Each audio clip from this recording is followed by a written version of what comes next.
আসসালামু আলাইকুম।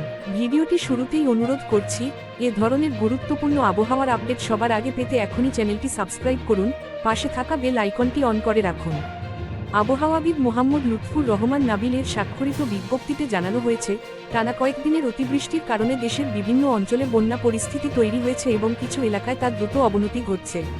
গত 3 থেকে 5 দিনের ভারী থেকে অতি ভারী বৃষ্টিপাতের ফলে উত্তর ও উত্তর পূর্বাঞ্চলের নদ-নদীর পানি বিপদসীমার কাছাকাছি বা উপরে প্রবাহিত হচ্ছে। বিশেষ করে সিলেট বিভাগ, সুনামগঞ্জ, মৌলভীবাজার এবং হবিগঞ্জের নিচু এলাকাগুলোতে পানি প্রবেশ করে বন্যা পরিস্থিতির সৃষ্টি হয়েছে। অনেক গ্রামীণ সড়ক পানির নিচে তলিয়ে গেছে, যোগাযোগ ব্যবস্থা মারাত্মকভাবে ব্যাহত হচ্ছে। অন্যদিকে উত্তরাঞ্চলের কুড়িগ্রাম, লালমনিরহাট, গাইবান্ধা এবং জামালপুর এলাকায় তিস্তা, ধরলা ও ব্রহ্মপুত্র নদীর পানি বৃদ্ধি পাওয়ায় নতুন নতুন এলাকা প্লাবিত হচ্ছে। স্থানীয়দের মধ্যে আতঙ্ক ছড়িয়ে পড়েছে, অনেক পরিবার ইতোমধ্যেই নিরাপদ স্থানে সরে যেতে শুরু করেছে। মধ্যাঞ্চলেও এর প্রভাব পড়তে শুরু করেছে।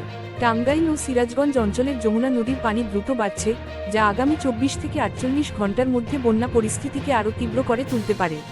এছাড়াও চট্টগ্রাম ও পার্বত্য চট্টগ্রামের কিছু এলাকায় পাহাড়ি ঢল ও অতিবৃষ্টির কারণে আকস্মিক জলাবদ্ধতা ও ভূমিধসের আশঙ্কা দেখা দিয়েছে, যা স্থানীয় বাসিন্দাদের জন্য বড় ধরনের ঝুঁকি তৈরি করছে। আবহাওয়া বিশ্লেষকরা বলছেন, এই বৃষ্টিপাতের প্রবণতা আরও কয়েকদিন অব্যাহত থাকতে পারে।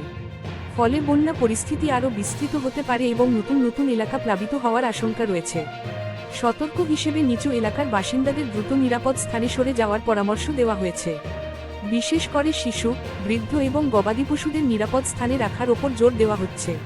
এছাড়া অপ্রয়োজনীয়ভাবে নদীর পার বা প্লাবিত এলাকায় চলাচল না করার জন্য নির্দেশনা দেওয়া হয়েছে। এই পরিস্থিতিতে আপনাদের সচেতনতা ও প্রস্তুতিই পারে বড় ধরনের ক্ষয়ক্ষতি কমিয়ে আনতে।